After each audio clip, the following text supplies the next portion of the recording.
Welcome to good morning Suryapet. ఏదైతే సూర్యాపేట సంబంధించినటువంటి వార్తలన్నీ కూడా ప్రతిరోజు తెలుసుకుంటా ఉన్నామో ఈరోజు కూడా గుడ్ మార్నింగ్ సూర్యాపేట కార్యక్రమంలోకి వెళ్దాం. వెళ్లే ముందు ప్రధానంగా ఆంధ్రజ్యోతి, ఈనాడు, నమస్తే తెలంగాణ ఇవన్నీ ఉన్నాయి. మరి సమస్యలే మరి నమస్తే తెలంగాణ దూసుకుపోతున్నట్టుగా కూడా కనపడతా ఉంది. మరి సమస్యల వెలికితీతలు అసలు చూద్దాం. నమస్తే తెలంగాణలో ఏమొచ్చిందో ఫస్ట్ ముందుగా వీడియోని అందరూ కూడా లైక్ చేసి షేర్ చేసి మీ యొక్క అభిప్రాయాల్ని కామెంట్ రూపంలో తెలియజేయండి. అదేవిధంగా ఖచ్చితంగా ఇంతవరకు సబ్స్క్రైబ్ చేయనటువంటి వాళ్ళంతా కూడా సబ్స్క్రైబ్ చేస్తారని కోరుకుంటా ఉన్నా. నమస్తే తెలంగాణలోకి వెళ్దాం. ఏదైతే సీఎంఆర్ పెనాల్టీ 15,000 కోట్ల పైనే, జిల్లాలో 16 డిఫాల్ట్ మిల్లులు, కోట్లాది రూపాయల బకాయిలు, పట్టించుకున్న అధికారులు, బకాయిలున్నా మళ్లీ ధాన్యం కేటాయింపు. సూర్యాపేట జిల్లాకు సంబంధించినటువంటి వార్త. డిఫాల్ట్ మిల్లర్లకు మళ్లీ ధాన్యం. ప్రభుత్వానికి నిర్ణీత గడువులోపే సీఎంఆర్ అందించాల్సినటువంటి మిల్లులు బియ్యాన్ని ఇవ్వకుండా డిఫాల్ట్ అయ్యాయి. అధికారిక లెక్కల ప్రకారం జిల్లాలో 16 డిఫాల్ట్ మిల్లులు ఉండగా వాటి నుంచి దాదాపు 15 కోట్ల రూపాయలపైనే బాకీలు ఉన్నట్లు తెలుస్తోంది. నిబంధనలకు మేరకు డిఫాల్ట్ మిల్లుల నుంచి ప్రభుత్వానికి 25% అదనంగా బియ్యం చెల్లించాల్సి ఉంది. కానీ అధికార యంత్రాంగం ఎందుకు సేకరించడం లేదో, వాటి పట్ల ఎందుకు కఠినంగా వ్యవహరించడం లేదో అనేక అనుమానాలకు తావిస్తున్నది. డిఫాల్ట్ మిల్లులు అయినటువంటి మిల్లులకు తిరిగి ధాన్యం ఇవ్వకూడదు, కానీ అలాంటి వారికి కూడా 100 కోట్ల రూపాయల విలువ ఉన్నటువంటి ధాన్యం మళ్ళీ ఇస్తూ ఉన్నారని కూడా ఒక ప్రధానమైనటువంటి వార్త వస్తూ ఉన్నది. అంటే రైతులు పండించినటువంటి వరి ధాన్యాన్ని ప్రభుత్వమే కొనుగోలు చేసి మిల్లింగ్ కోసం మిల్లులకు ఇస్తుంటారు. ప్రతి సీజన్లో ధాన్యాన్ని మిల్లులకు ఇస్తే రా రైసు 67%, బాయిల్డ్ రైస్ అయితే 68% చొప్పున బియ్యాన్ని తిరిగి ప్రభుత్వానికి గడువులోపు అందించాల్సి ఉంటుంది. ఒకవేళ ఎవరైనా మిల్లర్లు గడువులోపు అందించని పక్షంలో సదరు మిల్లులను బ్లాక్ లిస్టులో పెట్టి డిఫాల్ట్ మిల్లర్లుగా ముద్ర వేస్తారు. డిఫాల్ట్ మిల్లులు రికార్డులోకి ఎక్కితే సీఎంఆర్ను 100% వసూలు చేయడంతో పాటు మరో 25% పెనాల్టీ వసూలు చేయాల్సి ఉంటుంది. ఇలా జిల్లాలో 16 మిల్లులు డిఫాల్టర్గా ఉన్నాయి. 2019-20 సంవత్సరానికి నుంచి 2022-23 తొలి సీజన్ వరకు కూడా 7 సీజన్లలో గడువుకు సీఎంఆర్ పూర్తి చేయలేదు. కోట్లాది రూపాయల బకాయిలు డిఫాల్ట్ మిల్లులో ఉన్నాయని కూడా ప్రధానమైనటువంటి వార్త చూసుకోవచ్చు. డిఫాల్ట్ మిల్లర్లకే మళ్ళీ కూడా ధాన్యం ఇస్తా ఉన్నట్టుగా కూడా ప్రధానమైనటువంటి వార్త ఇచ్చింది. అంతా కూడా మరి గత ప్రభుత్వంలో జరిగింది. మరి కాంగ్రెస్ నిర్ణయాలనే కదా వచ్చింది. మరి చూసుకోవాలి, వాళ్ళు కూడా మరి రికవరీ చేస్తారా, వాళ్ళ మీద యాక్షన్ తీసుకుంటారా, లేదంటే వీళ్ళు కూడా మళ్ళీ వాళ్ళకే ఏది మొత్తానికి తీసుకుపోయి కుప్ప మొత్తం తీసుకుపోయి వాళ్ళ చేతిలో పెడతారా అనేటువంటి అంశం కూడా చూడాలి. ఇది పక్కన పెడితే ఇక అసలు ఈ షార్టేజ్ ఎట్లా కవర్ కావాలి, వీళ్ళు బండి చేయాలి, రైస్ మిల్లర్లన్నా బండి చేయాలి, లేదంటే ఇక మధ్యలో ఉన్నటువంటి దళారులన్నా బండి చేయాలి. అది సాధ్యం కాదు. కాబట్టి అసలు రేషన్ డీలర్లది కూడా ఇప్పుడు సూర్యాపేటలో కూడా ప్రధానంగా సమస్య ఏం నడుస్తూ ఉందంటే, రేషన్ షాపులలో బియ్యం దాదాపుగా ఈ నెల మొత్తంలో కూడా కాంగ్రెస్ ప్రభుత్వం వచ్చిన తర్వాత కేవలం అంటే ఇప్పుడు 2 రోజులు రేషన్ డీలర్లు బియ్యం ఇచ్చినట్టుగా కూడా తెలుస్తూ ఉంది. దాదాపుగా 113 గ్రామాలు 48 వార్డులలో ఎటుపోయినా సరే. నిన్న సూర్యాపేట టౌన్లోనే ఒక ముసలమ్మాడ తిరుక్కుంటూ చెప్తా ఉన్నది, బియ్యం ఇస్తలేరయ్యా, ఊళ్ళల్లో ఇస్తలేరు, ఇక్కడికి వస్తే పైసలు తీసుకుంటే తీసుకోరు, లేకుంటే లేదంటా ఉన్నారు. ఎక్కడ ప్రతి దగ్గర కూడా అసలు నిజంగా ఎందుకు జరుగుతుందా అని ఎంక్వైరీ చేస్తే ప్రతి దగ్గర కూడా అదే జరుగుతూ ఉంది. ఎక్కడ బలరాం తాండాకు పోవాలన్నా, అంబేద్కర్ నగర్ పోవాలన్నా, ఏ గ్రామానికి పోవాలి, ఏ గ్రామానికి పోయినా అదే పరిస్థితి ఉంది, ఏ వార్డుకు పోయినా కూడా అదే పరిస్థితి ఉంది. ప్రతి దగ్గర కూడా డీలర్లు కనీసం బియ్యం అయితే ఇచ్చేటటువంటి పరిస్థితి లేదు. తీసుకుంటే తీసుకోరి, పైసలు లేకుంటే లేదని కూడా చెప్పి పంపిస్తూ ఉన్నారని కూడా అంటా ఉన్నారు చాలామంది కూడా ఫోన్లు చేసి మరీ చెప్తా ఉన్నారు. అసలు ఏంది కథ, అసలు ఎందుకు రేషన్ బియ్యం బ్లాక్ అవుతా ఉందంటే, ఇటువంటి అన్ని రికవరీ కావాలంటే మరి బియ్యం పండించేట్టు ఉండదు. కాబట్టి మళ్ళీ కొంతమంది కాడ 12 గట్టిగా అడిగినోనికంటే 12-13 రూపాయలు చెల్లిస్తారంట. మరి నార్మల్గా వాళ్ళకైతేనేమో 8 రూపాయలు 7 రూపాయలు తీసుకోరు, లేకుంటే లేదు, లేనైతే బియ్యం అయితే లేవు. మరి బియ్యం ఆడిపోతూ ఉన్నాయి. రేషన్ బియ్యం వాళ్ళు డీలర్లు అప్లై చేసుకున్నప్పుడు కూడా ఎందుకు రావట్లే, మరి అధికారుల దృష్టికి పోవట్లేదా? నిజంగా కేంద్రాల వద్దకు బియ్యం చేరితే మరి ఎందుకు జనాలకు చేరతలేదు? ఎక్కడ లోపం జరుగుతూ ఉంది అంటే, జిల్లా కలెక్టర్ ఎవరైతే ఉన్నారో జిల్లా కలెక్టర్ గారు ఎస్ వెంకట్రావు గారికి ఈ విషయం తెలియదా? మరి నెల రోజులుగా ఒక సూర్యాపేట నియోజకవర్గంలోనే జిల్లా వ్యాప్తంగా కూడా ఈ విధంగా ఉందంటే ఇక రాష్ట్రం మొత్తం ఏ విధంగా ఉండొచ్చు? 100 కోట్ల అవినీతి రైస్ మిల్లుల్లో జరిగిందని చెప్తా ఉన్నారు కదా. మరి షార్ట్ కవరేజ్ అంతా కూడా ఎప్పుడు చేస్తారు? సీఎంఆర్ ఎప్పుడు ఇస్తారు ఇవన్నీ కూడా? అంటే ఇవన్నీ కూడా మళ్ళీ ఇలా కాంచి తీసుకుపోవాలి, మళ్ళీ అందులో పెట్టి స్టాక్ చూపించుకోవాలి, మేము బియ్యం పట్టించినా ఇస్తున్నాం తీసుకోరని హ్యాండ్ ఓవర్ చేయాలి. ఇది జరుగుతూ ఉంది. ఈ సూర్యాపేట నియోజకవర్గంలో ఇప్పుడు స్థానికంగా ఉన్నటువంటి శాసనసభ్యుడు ఏదైతే మాజీ మంత్రి జయేష్ రెడ్డి, ప్రస్తుత శాసనసభ్యుడు జయేష్ రెడ్డికి బాధ్యత లేదా? సూర్యాపేట నియోజకవర్గ వ్యాప్తంగా కూడా ప్రతి పేదవానికి కూడా బియ్యం అందకుంటే, మరొక పక్క కేంద్రంలో అధికారంలో ఉందని, కేంద్రంలో మా పార్టీ అధికారంలో ఉందని చెప్పేటటువంటి సంకినేని వెంకటేశ్వరరావు గారికి లేదా మరి బాధ్యత? ఇప్పుడు ప్రతి పేదవానికి కూడా ఈ బియ్యం చెందే విధంగా చర్యలు తీసుకోవాల్సినటువంటి బాధ్యత లేదా? మరోపక్క రాష్ట్రంలో అధికారంలో ఉన్నటువంటి కాంగ్రెస్ పార్టీ ప్రస్తుతం సూర్యాపేట నియోజకవర్గంలో ఏదైతే ఇన్ఛార్జ్గా ఉన్నటువంటి రామరెడ్డి దామోదర్ రెడ్డి గారికి లేదా బాధ్యత ఇప్పుడు ఏదైతే పేదలకు అందుతున్నటువంటి బియ్యం అందాక కనీసం ఒకరికి కూడా ఇవ్వకుండా ఉండి అసలు రైతులు కేవలం పేదలకు 2 రోజులు మాత్రమే బియ్యం మంచి నెల మొత్తం కూడా ఇంతవరకు కూడా బియ్యం అందకుంటే మరి ఏం చేస్తూ ఉన్నారో ఒకసారి ఆలోచించుకోవాలి. మరి పార్లమెంట్ టికెట్ కావాలి నాకు, లోక్సభకు పోటీ చేస్తా ఉన్నటువంటి రమేష్ రెడ్డి గారికి మరి బాధ్యత లేదా? ఈ సూర్యాపేట నియోజకవర్గంలో పేదలకు ఎక్కడ కూడా బియ్యం చెందట్లేదు. మరి ఆ బియ్యం ఎటుపోతా ఉంది, లోళ్ళకు లోళ్ళు ఇటుపోకుండా ఇంకెటుపోతా ఉందనేది ప్రజలందరూ కూడా చేరవేయాల్సినటువంటి బాధ్యత లేదా?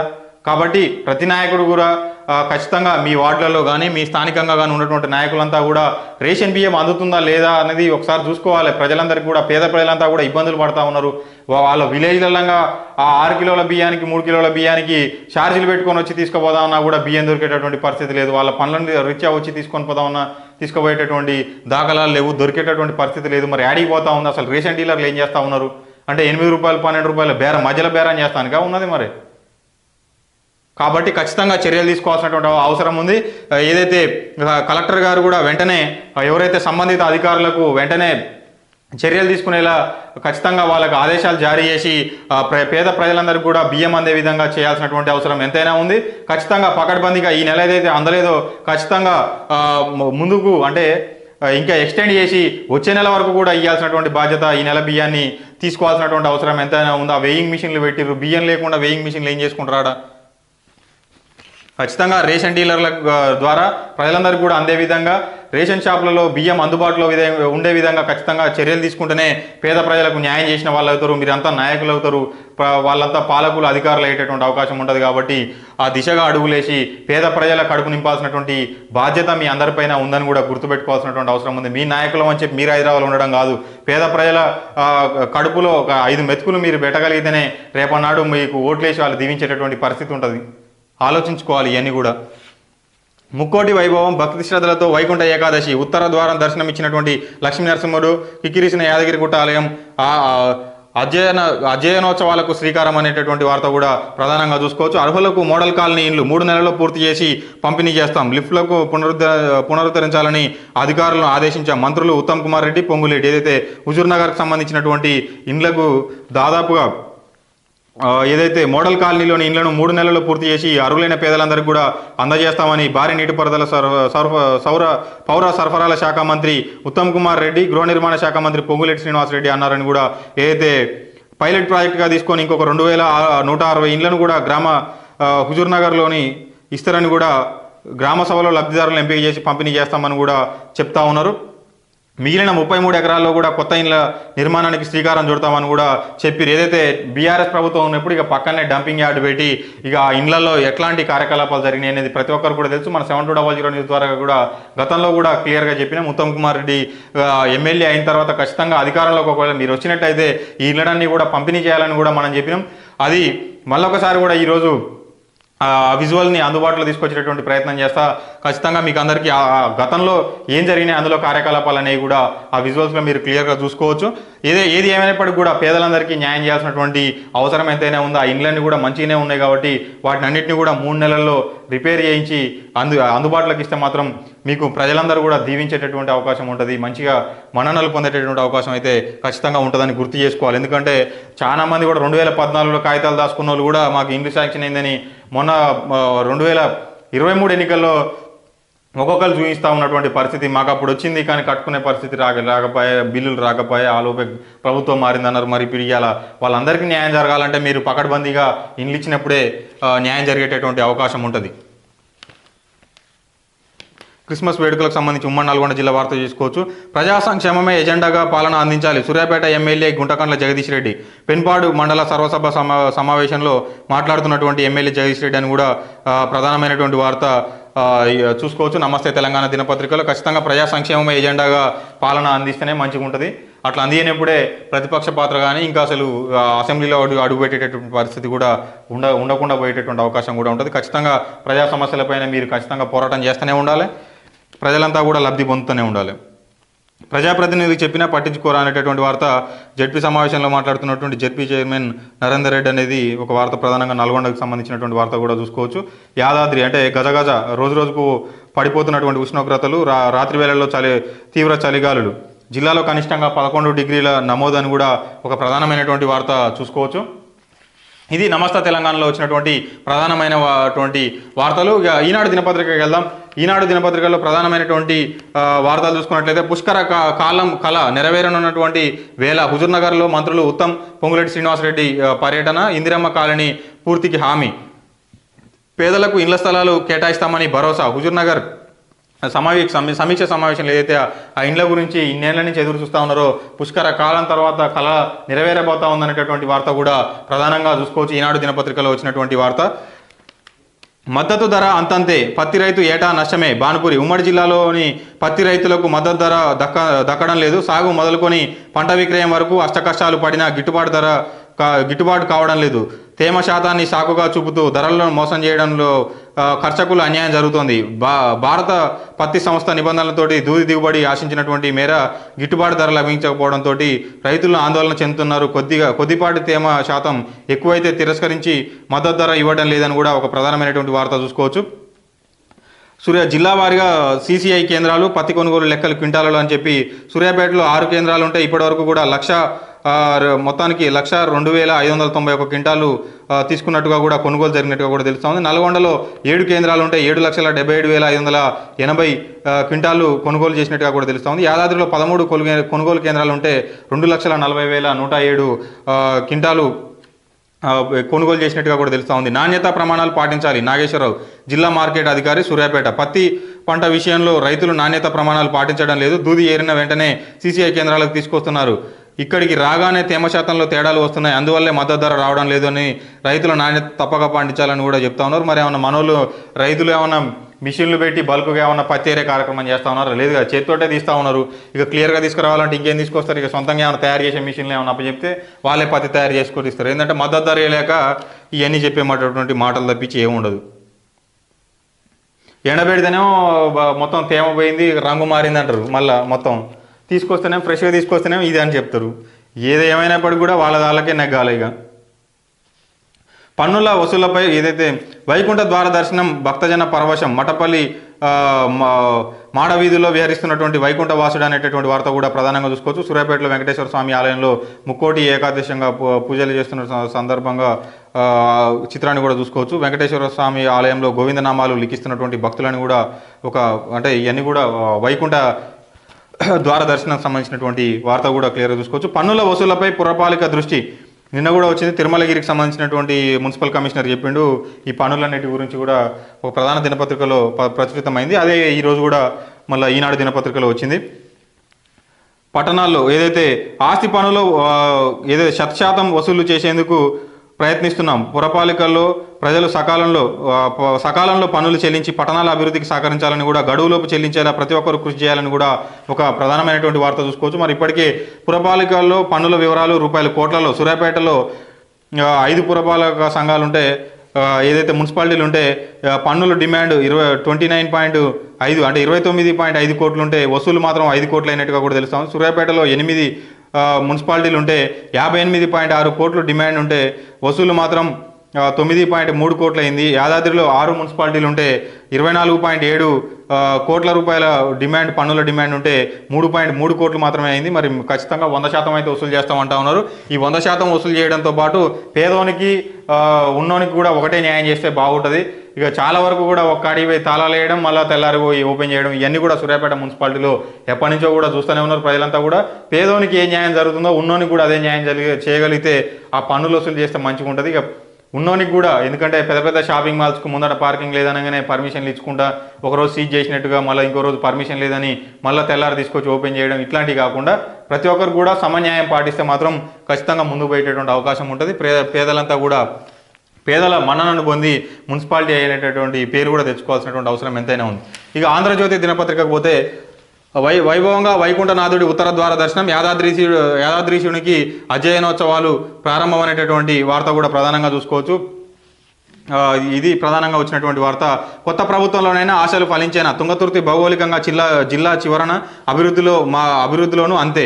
2 దశాబ్దాలు అవుతున్నా కూడా పూర్తి కానీ బునాది కానీ కాలువ. ఉమ్మడి జిల్లాలో పెద్ద నియోజకవర్గం తుంగతుర్తి అయినప్పుడు కూడా అభివృద్ధిలో మాత్రం వెనక ఉందని కూడా క్లియర్గా చెప్తా ఉన్నారు. పోరాటాల పురిటిగడ్డలా పేరొందింది తుంగతుర్తి నియోజకవర్గం. భౌగోళికంగా ఉమ్మడి జిల్లా చివరన ఉండగా అభివృద్ధిలోనూ చివరన నిలిచింది.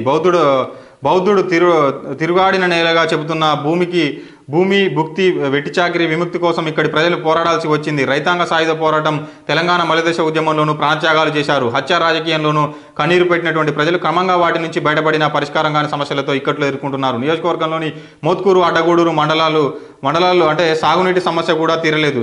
సరైనటువంటి విద్య అందుబాటులో లేదు. ఉమ్మడి జిల్లాలోనే కాకుండా రాష్ట్రంలోనూ 9 మండలాలతో పెద్ద నియోజకవర్గంగా ఉన్నప్పటికీ అభివృద్ధిలో మాత్రం వెనకబడింది. కొత్తగా కొలువుదీరినటువంటి ప్రభుత్వం కొత్త ఎమ్మెల్యేతోనైనా ఆశలు ఫలించాలని ఇక్కడి ప్రజలు కోరుకుంటా ఉన్నారు. మోత్కూరు ఏదైతే ఫణిగిరి బౌద్ధ క్షేత్రం అని కూడా ఫణిగిరి పర్యాటక కేంద్రం ఏదెప్పుడు అని కూడా ఒక ప్రధానమైనటువంటి వార్త చూసుకోవచ్చు. మౌలిక సదుపాయాలు కూడా తుంగతుర్తి నియోజకవర్గంలో మున్సిపాలిటీలలో కానీ ఎక్కడ కూడా లేదని కూడా క్లియర్గా చెప్తాను. మరి ఎంతవరకు అవుతుంది? తుంగతుర్తి ఇప్పటికైనా మందుల సామేళనని మరి భారీ మెజార్టీతో అయితే గెలిపించారు. గతంలో ఏదైతే ఇసుక ఇంకా అన్ని రకాల దందాలు ఏదైతే జరిగినాయో, బెదిరింపు రాజకీయాలు, హత్య రాజకీయాలు, లాకప్ డెత్తులు ఎన్ని జరిగినప్పటికీ కూడా అంటే పోరాటాలకే పరిమితమైనటువంటి తుంగతుర్తి ఇప్పటికైనా మరి వీటన్నిటికీ కూడా అడ్డుకట్టేసి అభివృద్ధి పదంలో దూసుకుపోద్దా అనేటటువంటి అంశాన్ని చూడాల్సినటువంటి అవసరం ఎంతైనా ఉంది. అద్దె కోసమే టీ హబ్. సూర్యాపేట అర్బన్ లేని కంపెనీల పేరుతో అద్దెల కోసమే హడావుడిగా టీ హబ్ను ప్రారంభించి నిరుద్యోగ యువతను మోసం చేశారని మాజీ మంత్రి రామరెడ్డి దామోదర్ రెడ్డి ఆరోపించారు. శనివారం జిల్లా కేంద్రంలోని టీ హబ్ ఇంటిగ్రేటెడ్ మార్కెట్లను పరిశీలించి మాట్లాడారు. పాత కలెక్టర్ కార్యాలయం నుంచి మున్సిపల్ షాపింగ్ కాంప్లెక్స్ భవనంలోకి టీ హబ్ను ఎందుకు మార్చారని ప్రశ్నించారు. ప్రభుత్వం మారితే కిరాయి రాదనే ఉద్దేశంతో ముందుగానే మార్చారన్నారు. నిరుద్యోగ యువత నైపుణ్యాన్ని పెంపొందించుకోవడం కోసం ఉద్యోగం సాధించాలన్నారు. త్వరలో ఐటీ హబ్ కోసం శాశ్వత బిల్డింగ్ను ఏర్పాటు చేయడానికి కృషి చేస్తానన్నారు. ఇంటిగ్రేటెడ్ మార్కెట్ పేరుతో ₹1 దుర్వినియోగం చేశారని, ఇంటిగ్రేటెడ్ మార్కెట్ నిర్మాణం ఎందుకు ఉపయోగం లేకుండా పోయిందని అన్నారు. కార్యక్రమంలో నాయకులు కుప్పుల వేనారెడ్డి, అంజద్ అలీ, కకిరేణి శ్రీనివాస్, వెలుగు వెంకన్న వీళ్ళంతా కూడా పాల్గొన్నటువంటి వ్యక్తులు ఉన్నారు. మరి ఐటీ హబ్ లేదు, ఏం లేదని కూడా క్లియర్గా చెప్తా ఉన్నారు. మరి ఒక పక్కనే మాజీ మంత్రి జయేష్ రెడ్డి ఐటీ హబ్ నేను తీసుకొచ్చిన, ఉద్యోగాలు నౌకర్లు నేను తీసుకొచ్చినని ఎన్నికల సమయంలో భారీ ర్యాలీలు కూడా వాళ్ళతోటి కొంతమంది యువతతోటి చేయించిండు. మరి అందులో ఉద్యోగాలు వచ్చిన వాళ్ళు మరి ఉత్తానే చేసిన వాళ్ళు ఉన్నారో కానీ మొత్తానికైతే ఇదంతా కూడా కిరాయిల కోసం బోగస్ కంపెనీలు పట్టుకొచ్చి చేసినటువంటి భాగవతం తప్పించి నిజంగా నౌకర్లు ఇక్కడ రాలేదని కూడా మరి మాజీ మంత్రి ప్రస్తుత కాంగ్రెస్ పార్టీ ఇన్ఛార్జ్ రామరెడ్డి దామోదర్ రెడ్డి అయితే స్పష్టంగా చెప్తా ఉన్నాడు. స్వామి వివేకానంద జీవితం ఆదర్శం. మున్సిపల్ చైర్మన్ అన్నపూర్ణ అంటే సమావేశంలో మాట్లాడుతున్నటువంటి అన్నపూర్ణ గారని కూడా ఒక ప్రధానమైనటువంటి వార్త ఆంధ్రజ్యోతి దినపత్రికలో చూసుకోవచ్చు. క్రిస్మస్కు చర్చిలు ముస్తాబని సూర్యాపేటకు సంబంధించినటువంటి చర్చిలన్నీ కూడా ఏదైతే క్రిస్మస్ వేడుకల్లో భాగంగా అన్నీ కూడా ముస్తాబైనాయని కూడా ప్రధానమైనటువంటి వార్త ఈ ఆంధ్రజ్యోతి దినపత్రికలో చూసుకోవచ్చు. ఇక సాక్షి దినపత్రిక చూసుకున్నట్లయితే GN1తో భయం వద్దు. వారం రోజులుగా చలి తీవ్రత అంటే ఏదైతే GN1 ఏదైతే కరోనా వేరియంట్ వచ్చింది ఖచ్చితంగా దీనివల్ల భయపడతా ఉన్నారని కూడా చెప్తా ఉన్నారు. దీనికి కొంచెం భయపడాల్సినటువంటి అవసరం లేదు, ముందు జాగ్రత్తలు తీసుకోవాలని కూడా మరి సాక్షి ఇంటర్వ్యూలో DMHO డాక్టర్ కోటాచలం చెప్తా ఉన్నారు. కరోనా కొత్త వేరియంట్ ఎదుర్కొనేందుకు సిద్ధంగా ఉన్నాం. ప్రభుత్వ ఆసుపత్రుల్లో పరీక్షలు చేస్తున్నాం. భౌతిక దూరం పాటిస్తూ మాస్కులు ధరిస్తే అరికట్టవచ్చు. సాక్షి ఇంటర్వ్యూలో జిల్లా వైద్యాధికారి డాక్టర్ కోటాచలం మాస్కులు ధరిస్తేనే మేలు. ప్రజలు బయటకు వెళ్లే సమయంలో విధిగా మాస్కులు ధరించాలి. శానిటైజర్, భౌతిక దూరం పాటించకపోతే ఇబ్బందులు పడాల్సిన పరిస్థితి ఏర్పడుతుందని, ముఖ్యంగా పట్టణ ప్రాంతాల్లో వైరస్ చాప కింద నీరులా వ్యాపిస్తోంది. ఎక్కువగా 25 నుంచి 40 సంవత్సరాల వయసు కలిగిన వారు వైరస్ వ్యాపిస్తోందని, ప్రజలు ఫంక్షన్లకు తక్కువగా హాజరైతే బాగుంటుందని కూడా ఒక ప్రధానమైనటువంటి వార్త సాక్షి దినపత్రికలో చూసుకోవచ్చు. అర్హులందరికీ ఇల్లు 6 గ్యారంటీలు పక్కాగా అమలు చేస్తాం. రాష్ట్ర మంత్రులు పొంగులేటి, ఉత్తమ్ కుమార్ రెడ్డి హుజూర్నగర్లో పలు శాఖలపై సమీక్షా సమావేశంలో మాట్లాడుతున్నటువంటి మంత్రి పొంగులేటి శ్రీనివాసరెడ్డి చిత్రంలో మంత్రి ఉత్తమ్ కుమార్ రెడ్డి, కలెక్టర్ ఏదైతే ఇందిరమ్మ ఇళ్ల కాలనీ మ్యాప్ను పరిశీలిస్తున్నటువంటి మంత్రులను కూడా ఒక ప్రధానమైనటువంటి వార్త వచ్చింది. మరి ఏదైతే ఆ ఇందిరమ్మ కాలనీలన్నీ కూడా హుజూర్నగర్ దగ్గర ఉన్నటువంటి అన్ని కూడా ఇచ్చేస్తాం, ఇంకా 3 నెలల్లో బరాబర్ ఇస్తామని మరి మంత్రి ఉత్తమ్ కుమార్ రెడ్డి పొంగులేటి చెప్తా ఉన్నారు. మరి ఎంతవరకు ఇస్తారో చూడాలి, ఎందుకంటే ఇప్పటికే ఏది పుష్కర కాలం అయింది అని చెప్తా ఉన్నారు. మరి ఇప్పటికైనా మరి మేల్కొంటారా లేదా అనేది చూడాలి. పక్కా ప్రణాళికతో సాగునీరు అందిస్తాం. ఏదైతే హుజూర్నగర్ సంబంధించింది మరి అదే మీటింగ్లో క్లియర్గా చెప్తా ఉన్నారు. సాగునీరు అందిస్తామని పక్కా ప్రణాళికతో అందిస్తామని కూడా ప్రధానమైనటువంటి వార్త చూసుకోవచ్చు. ఇన్స్పెక్టర్కు 60 ప్రాజెక్టులు. ఇన్స్పైర్కు 60 ప్రాజెక్టులు, జిల్లా స్థాయి పోటీలకు ఎంపిక చేసిన నేషనల్ ఇన్నోవేషన్ ఫౌండేషన్ ఒక్కో ప్రాజెక్టు తయారీకి 10,000 ఆర్థిక సాయం. జనవరి 2వ వారంలో సైన్స్ మేళా నిర్వహించేటటువంటి అవకాశం. విద్యార్థులందరూ సంసిద్ధులను చేస్తున్నటువంటి గైడ్ టీచర్లను కూడా ఇన్స్పైర్కు 60 ప్రాజెక్టులను కూడా ప్రధానమైనటువంటి వార్త చూసుకోవచ్చు. చిలుకూరుకు సంబంధించి జాతీయ స్థాయికి ఎంపికైనటువంటి ప్రాజెక్ట్ అని కూడా ఒక ఫోటో ఏదైతే ఎంపికైందో దానికి సంబంధించినటువంటి వార్త కూడా చూడవచ్చు. విద్యార్థుల ప్రతిభ చాటాలి. ఈ విద్యా సంవత్సరంలో జిల్లాలో 674 ప్రాజెక్ట్ నమూనాలను ఇన్స్పైర్ మనక్లో నమోదు చేస్తే 60 ఎంపికయ్యాయి. జనవరి 2వ వారంలో జిల్లా స్థాయిలో పోటీలు ఉండే అవకాశం ఉంది. విషయ నిపుణులతో ప్రాజెక్టుల తయారీపైన విద్యార్థులకు శిక్షణ ఇస్తున్నాం. విద్యార్థులు ప్రతిభ చాటి జిల్లాకు మరోసారి మంచి పేరు తేవాలని కూడా ఎల్ దేవరాజ్ జిల్లా సైన్స్ అధికారి కూడా చెప్తా ఉన్నారు. మరి ఆ దిశగా వాళ్ళకి ప్రతిసారి కూడా మోటివేట్ చేస్తూ మంచి విద్యను అందిస్తే ఖచ్చితంగా ఇట్లాంటి ప్రాజెక్టులన్నీ కూడా ముందుకెళ్ళేటటువంటి అవకాశం ఉంటుంది. యువత అన్ని రంగాల్లో రాణించాలి. నృత్య ప్రదర్శనలో యువత యువకులు. సూర్యాపేట మున్సిపల్ చైర్మన్ అన్నపూర్ణ జిల్లా స్థాయి యువ కళాకారుల ఎంపిక అనేటటువంటి వార్త కూడా ప్రధానంగా సాక్షి దినపత్రికలో చూసుకోవచ్చు. క్రిస్మస్కు ముస్తాబ్ అనేటటువంటి వార్త కూడా ఏదైతే క్రిస్మస్ సెలబ్రేషన్ల సందర్భంగా చర్చిలన్నీ కూడా ముస్తాబ్ అయినటువంటి వార్త కూడా చూసుకోవచ్చు. మెగా లోక్ అదాలత్ను విజయవంతం చేయాలి. జడ్జి అమరావతికి పుష్పగుచ్చం అందజేస్తున్నటువంటి న్యాయవాదులు ఈ నెల 30న నిర్వహించినటువంటి జాతీయ మెగా లోక్ అదాలత్ కార్యక్రమాన్ని విజయవంతం చేయాలని జిల్లా మొదటి అదనపు న్యాయమూర్తి ఎన్ అమరావతి కోరారు. లోక్ అదాలత్ కార్యక్రమంలో భాగంగా శనివారం జిల్లా కోర్టు ప్రాంగణంలో మొదటి అదనపు న్యాయమూర్తి కోర్టులో పలు కేసులను పరిష్కరించి మాట్లాడారు. కేసుల పరిష్కారానికి కృషి చేసిన అమరావతికి సందర్భంగా పలువురు న్యాయవాదులు పుష్పగుచ్చం అందజేశారు. ఈ కార్యక్రమంలో పాల్గొన్నటువంటి బార్ అసోసియేషన్ సభ్యులైతే అందరూ కూడా దానికి సంబంధించినటువంటి వార్త చూసుకోవచ్చు. ట్రాఫిక్ను క్రమబద్ధీకరించాలి. పెట్రోల్ బంక్ వద్ద సిబ్బందితో మాట్లాడుతున్నటువంటి ఎస్పీ. కోదాడ పట్టణంలో ట్రాఫిక్ క్రమబద్ధీకరణకు తగు చర్యలు తీసుకోవాలని ఎస్పీ రాహుల్ హెగ్దే పోలీస్ సిబ్బందికి సూచించారు. శనివారం సాధారణ తనిఖీలో భాగంగా కోదాడ పట్టణంలో రద్దీగా ఉండేటటువంటి పలు సెంటర్లను ఆయన పరిశీలించారు. పట్టణంలోని బస్టాండ్ సెంటర్లతో పాటు అనంతగిరి రోడ్డు, రంగా థియేటర్, క్రమం క్రాస్ రోడ్డు వద్ద ట్రాఫిక్ ఎక్కువగా ఉందని స్థానికులు దృష్టికి తీసుకెళ్లారు. ఈ సందర్భంగా ఎస్పీ మాట్లాడుతూ ట్రాఫిక్ నియంత్రణకు కృషి చేయాలని కూడా అధికారులందరూ కూడా ఆదేశించినటువంటి వార్త కూడా ప్రధానంగా చూసుకోవచ్చు. విద్యుత్ సమస్యలు పరిష్కరిస్తాం. గ్రీవెన్స్ డేకు హాజరైనటువంటి ఎస్సీ అధికారులు, వినియోగదారులు. నడిగూడెం విద్యుత్ సమస్యల పరిష్కారానికి నిరంతరం కృషి చేస్తామని ట్రాన్స్కో ఎస్సీ పాల్రాజ్ అన్నారు. శనివారం మండల కేంద్రంలోని విద్యుత్ సబ్స్టేషన్ ఆవరణలో నిర్వహించినటువంటి విద్యుత్ గ్రీవెన్స్ డే కార్యక్రమానికి ఆయన హాజరై మాట్లాడారు. ప్రతి సోమవారం స్థానిక సబ్స్టేషన్తో పాటు మండల పరిషత్ కార్యాలయాల్లో గ్రీవెన్స్ డే నిర్వహించినట్టు కూడా తెలిపినట్టు కూడా తెలుస్తోంది. ఎట్లాంటి విద్యుత్ సమస్యలు ఉన్నా కూడా అక్కడ చెప్పుకోవచ్చు అని కూడా ప్రధానమైనటువంటి వార్త. కొత్త చట్టంతో వైద్యులకు ఉపశమనం. నల్గొండకు సంబంధించినటువంటి వార్త చూసుకోవచ్చు. కేంద్ర ప్రభుత్వం తీసుకొచ్చినటువంటి కొత్త చట్టం వైద్యులకు ఉపశమనంతో పాటు రోగులకు మెరుగైన వైద్యం అందించేలా అవకాశం ఉంటుందని కూడా ఐఎంఏ రాష్ట్ర ఉపాధ్యక్షులు డాక్టర్ ఏసీహెచ్ పుల్లారావు అన్నారని కూడా ఒక ప్రధానమైనటువంటి వార్త చూసుకోవచ్చు. వైకుంఠ వైభవం. సూర్యాపేటలో శ్రీనివాసుని దర్శించుకున్నటువంటి భక్తులు ప్రత్యేక అలంకారంలో శ్రీవారు అమ్మవారు. వైకుంఠ ఏకాదశి సందర్భంగా శనివారం మట్టపల్లిలో గరుడ వాహనంపై శ్రీ లక్ష్మీ నరసింహస్వామి వారిని ఊరేగిస్తున్నటువంటి అర్చకులు, భక్తులు అనేటటువంటి వార్త కూడా ప్రధానంగా చూసుకోవచ్చు.